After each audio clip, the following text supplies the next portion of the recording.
Well, let's carry on with this part 2 of this cruise special on the Anthem of the Seas. Now, before I go any further, cruising is very diverse, you know, and people have some real positive comments about them all the time, or would never holiday anywhere else.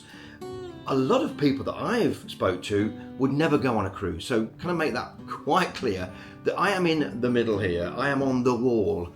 Like I said from the onslaught, cruising is not for everybody, and already there's been some good comments and some negative comments on part 1. So if you've not seen part 1, please go and watch it. It's on the channel. See that first before you watch this part 2. We did this cruise to see if we really liked it or not, and if I could get over the thought of the mass pollution 24/7, 365, you know, every single day of that thing. Even when it's important, it's just ticking over on idle. It's still spewing out a lot of pollution, and that was one of the biggest things I had. So just keep that in mind when you watch this, because some of my negativity, as it's seen by some, is purely down to the pollution being caused by cruise ships. And the facts are that they use the dirtiest diesel possible. You may well notice on this part 2, I will give you a few facts about the ship, because it is a glorious thing to look at. It's a great thing to be on outside of the pollution. And there are some very positive things about cruising. I am a realist. I'm one of those YouTubers and creators that believe that the truth should be told, and I do. On my channel, I am 100% truthful. And if I don't like something, I will tell you. If it offends somebody, well, it's kind of tough shit. That's how I look at it. There's lots of information on this one, far more than there was on part 1, and there's some good points, some good moments, and you know, to laugh at and have a look at. So enjoy part 2, the cruise.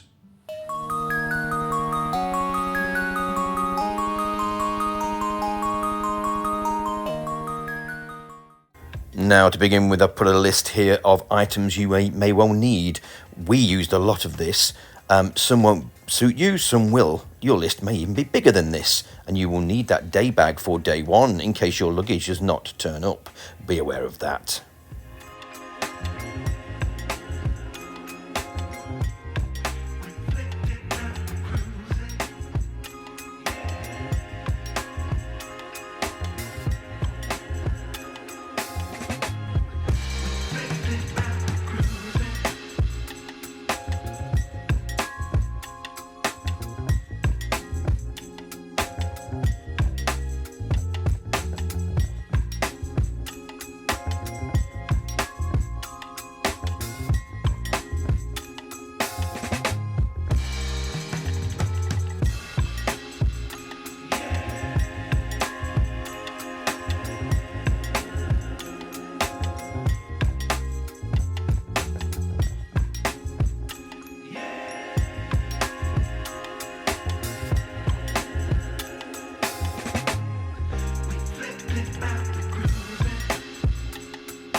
Okay, we've decided to go on the Anthem of the Seas. Big wonder in the sky. It's this big glass thing there, look. Yeah, 15 minutes free when you're in port. $40 onwards if you want to use it when you're at sea. I think you're better off at port, to be honest, rather than you are at sea. There you go, you better overall picture of it. And then this area here is one of the pools and jacuzzi area here. As you can see, a few lobsters, live human lobsters, and then you've got the big screen TV and film, show all the films on there. Always lifeguards on, always. And then a bit of shipping going on across there, look. So you've got the wide open Atlantic that side. You've got good old Tenerife. Now there's a story to this place, and I'll give it you quickly while I'm here. We actually lived here for 4 months of our lives. We sold everything at home in the UK and came to live here in Tenerife. So Santa Cruz is somewhere we've been many times, because this is Santa Cruz. We used to come shopping up here to a big IKEA and a big supermarket mall and whatever. I'll give you some backstory about Tenerife and why it was our second home. Basically, we came here in 2004, August time, for 4 months. We came back just before Christmas of that same year. We came to do a business, we came to buy a business here in sunny Tenerife with some family, a family member, a sister actually. We sold everything. We sold the house, we sold personal belongings, we had car boot sales from garage sales at the house and everything. I sold my car, which was my pride and joy at the time, and it gave us a lot of money in the bank account. In fact, my bank manager was coming to, calling me every other day saying, how are you? Blah, blah, blah, and all the rest of it, because we had so much money in that account. And don't forget, I'm going back, 20 odd years ago. So yes, it was good because we sold the house and everything. So we had no debts whatsoever, cleared everything up and left the UK with a clear conscience.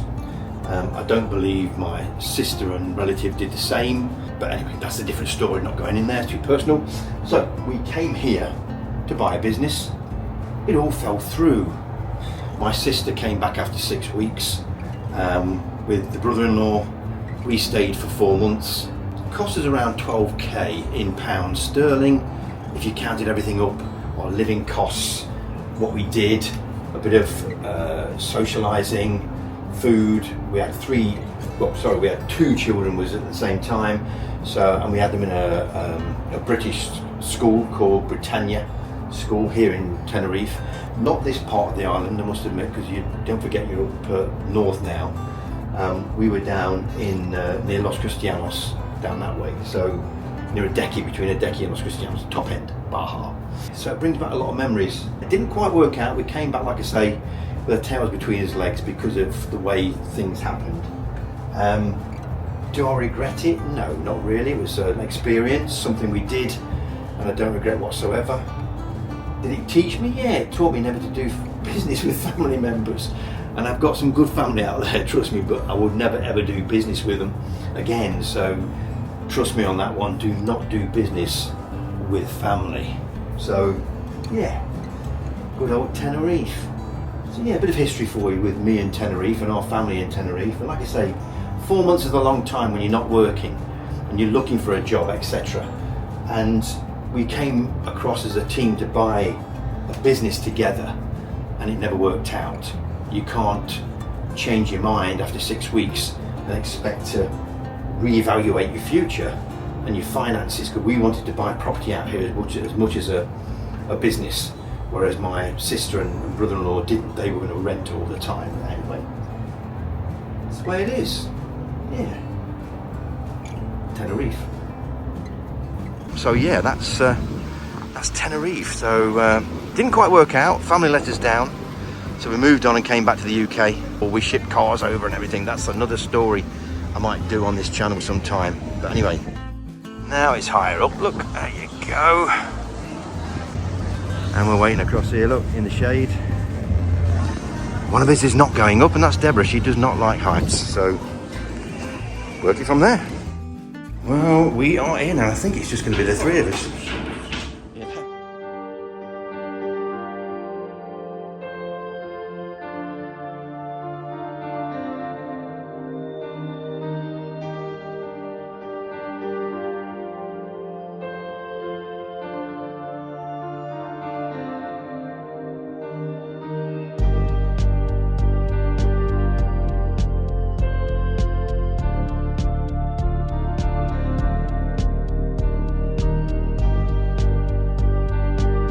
I can't believe there's no solar panels on this ship either. All this glass, but hardly any solar panels. Yeah, that's solar panels. Yeah, it goes everywhere in the sun. Why is there no solar panel?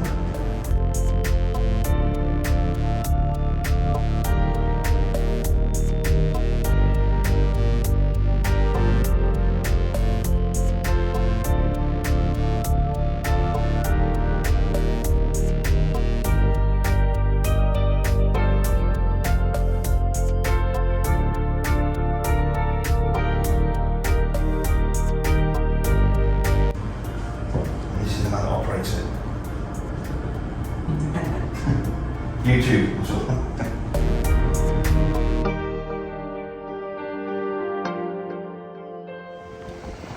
Well, here we are in Santa Cruz, in Tenerife, and some of the sites that are around. As you can see, you've got the beach across that way, and then to this way you have a nice big long walkway with lots of shops and a big massive Santander bank. You can see that. Huge. So yeah, some nice buildings, some work being done, and we're now looking for cheap cigarettes. I don't know why, but we are. And where you're going to find them, I don't know.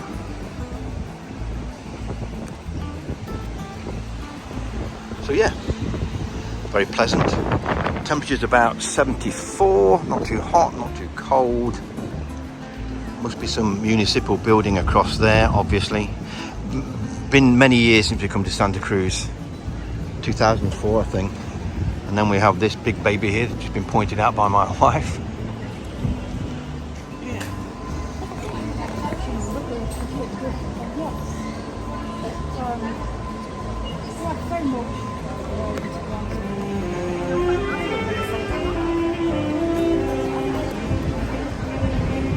Well, wherever you go in the world, you're going to see it, folks. This is the first time I have actually seen it in Tenerife. But people are leaving him stuff by the look of it and putting bags down for him, so.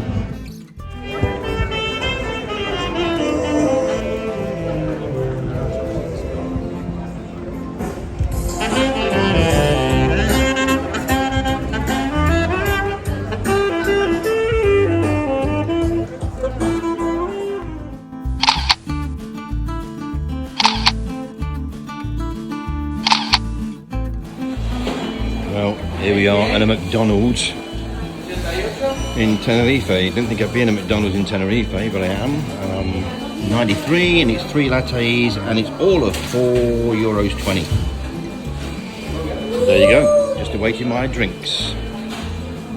Right, we're heading back to the ship. Now if you look just across there, the kids ship, shipwreck, the Anthem of the Seas. So don't look far away, but believe me, that ship is big. So the idea is to get down here, follow these people and get on the free shuttle bus. So it looks like it's going to be goodbye to Santa Cruz. Very nice, I must admit. It's better than I thought it was going to be. There you go.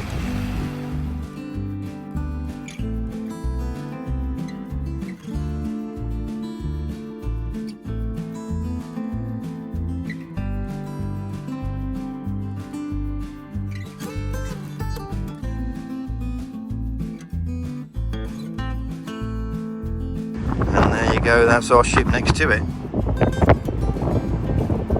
Well, a load of emissions. Smoke is a sign that this ship is moving, as you can see. No wonder the locals don't want these things sometimes.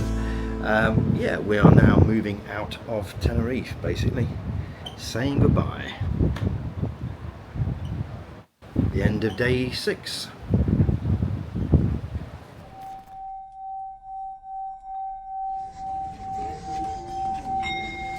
Okay, we've just been down to have a quick 5 minutes of peace. We found a little library on board as well, believe it or not, or these two have in front. Just to give you some idea where this is called Vintages.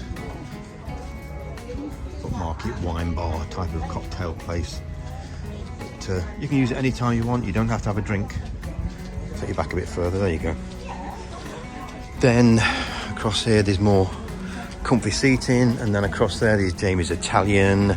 Just a quick explore of the ship. This funky shiny thing there. Plenty of seating and everything here. That's Vintages at the back of the bar. Like I say, we've just come from down there, which is the end of the ship, the back end, the aft. And then as you go up here through the Royal Esplanade, it takes you down to the shops if you go one floor further down, but I won't bore you with them at the moment. So yeah, just a bit more of the ship and where we are. Okay, something a bit clever. On every stairway you have this, let me show you.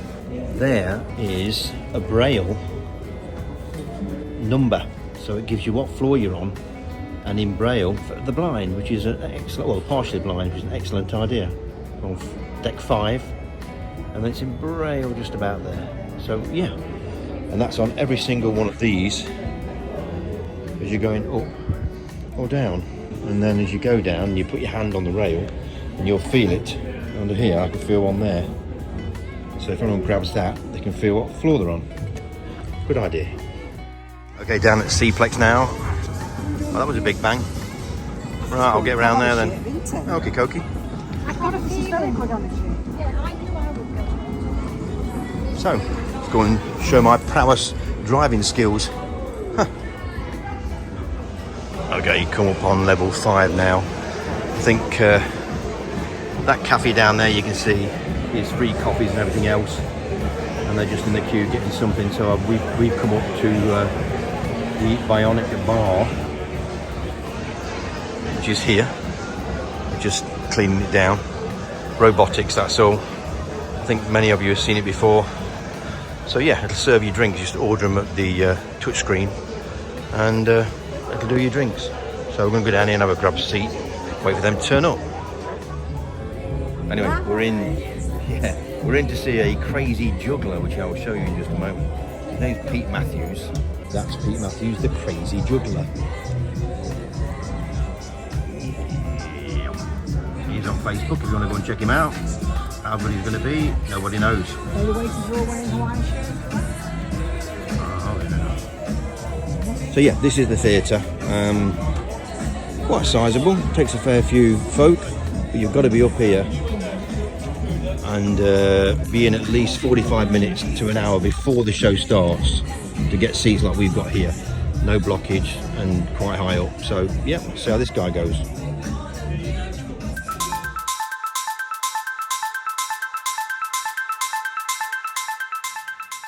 Okay, this one is, I can't be too harsh because some of the entertainment was okay, but I'm going to start this off by saying that the entertainment promised and what I've read about before on Royal Caribbean cruises did not happen on the Anthem of the Seas on our 12-day excursion down to the Canaries and back. So let's make that very clear.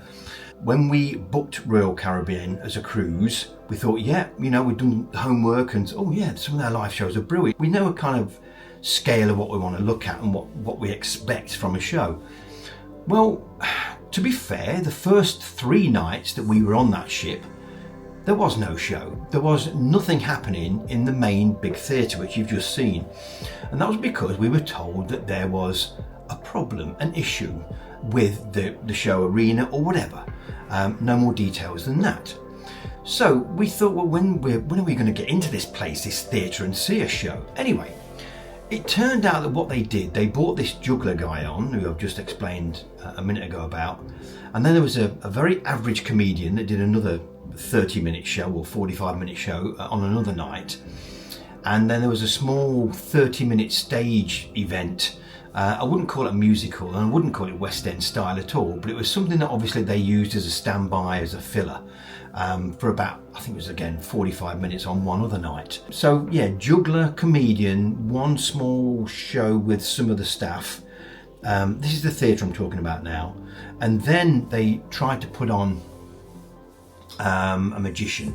The magician was quite good actually. He was best entertainment that we saw, but as regards West End type shows, no, very, very poor.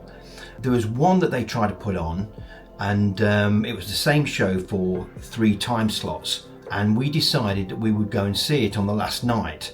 We got all dressed up for it, we went out, got up to the theatre, totally closed off again. Just some young ladies standing there saying, sorry, show's not happening, it's been closed. So what West End style shows did we see for the 12 days? Well, none really. We saw one small show which was about 30 to 45 minutes, which was based on a storyline which was a bit vague anyway, not that great. So I can understand why they pulled the juggler on, who admitted he'd come on the ship one port before we got there, and the other guy, the comedian, he did the same, and he admitted that he'd been pulled on to do this one night. And I think it was all because the actual theatre had some major problems, or the staffing was a problem. I don't know. Did 3 or 4 of them go down with a bug or something? Because this is bringing me to something else that happened. Not theatre related, but maybe they were. About 3 days in, we noted that all the coffee machines and the self-help drink machines outside of the Windjammer were all been took away in the cafe and in Sorrento's and everywhere else, and you had to get someone to serve you. Now I saw a guy in a white shirt with this little gold badge on. I said to him, "Oh, why have you took away all this self-service? The queues are phenomenal." And he said it was to contain what could be a break out of something wrong, i.e. diarrhea, virus, I don't know. He didn't go into much further detail than that. So okay, nothing you can do, but nothing was said over the tannoys about why they'd done it. Nothing was said why the shows didn't come to fruition, the West End shows. So very much a letdown. I'll end it there.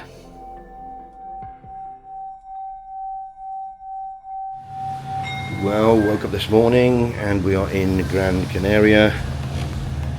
There's a bit of action going on. Servicio Antipolucion. Speak Spanish, you might hear that. There's this barge thing here and another boat there that obviously tows down around. So we have heard today, just got up by the way, we have heard today that they are cleaning all these windows down here on the outside. So I don't know if this is part of that.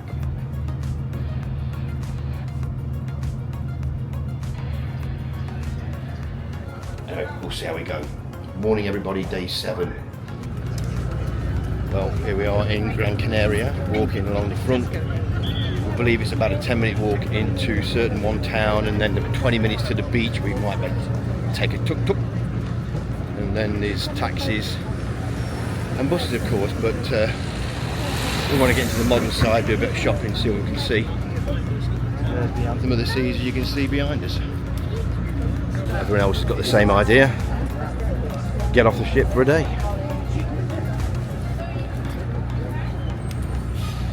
Port police asking for passes as you go by, which is a good idea.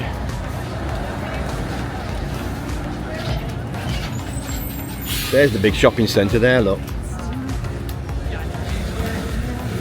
So we'll go up there when we come back then.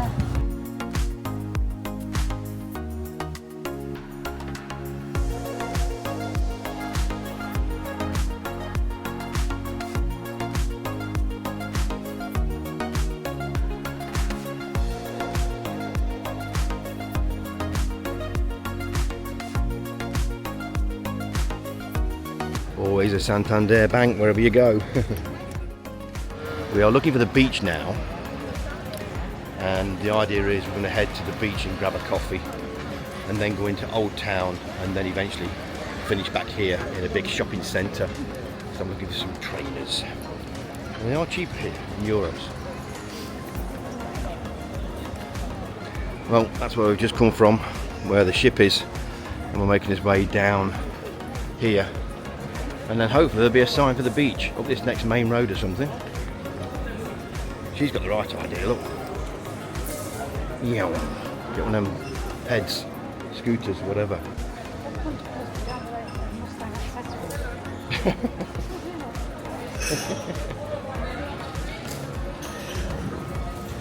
Oh yeah. Yeah, it does, doesn't it? How can they register that? How can they register that word? It's impossible. To a beach for the first time since getting on this ship, and there we are, Gran Canaria. So we're going to look for a coffee shop now, and we can go, well, right up there, look. Yeah, or down here, don't care, but yeah, that's what we're looking for, a coffee shop, and get a latte or something of that nature. Let's have a look at the beach a minute.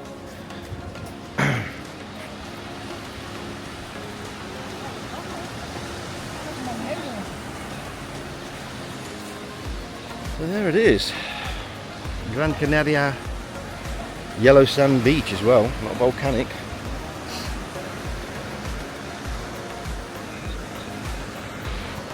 I am beginning to think that all Canary Islands look the same, with slight differentials, don't you reckon? Yeah, probably not so many mountains. No. But they're all volcanic at the end of the day, they all started that way, so it is what it is. Right, we'll find a coffee bar then and sit down and enjoy the scenery. Well, that kind of does it for part 2. Part 3 will be here within another week. Look out for that one. You're leaving us now having a latte in Gran Canaria. We have a couple more stops on the way back out once we leave the Canaries, and that is Funchal, Madeira, and obviously Lisbon, Portugal. So look out for them too. They're quite good cities actually. 2 of the best out of the whole 12-day experience. Also on part 3, I'm going to be doing the finances and how much it cost and what we spent and all the rest of it. So look out for that, because that's a big eye-opener for certain people, especially if you add all, do the add-ons and stuff, and it's a frightening figure, for a cruise. Even if you do it on the basics, it's not cheap, but I'll explain all that in part 3, so look out, come back. Thanks for subscribing if you have while you've been watching these. Here's my dog again trying to get in on the act. And we will see you again in part 3, the finale, the last one of this cruise section. See you later.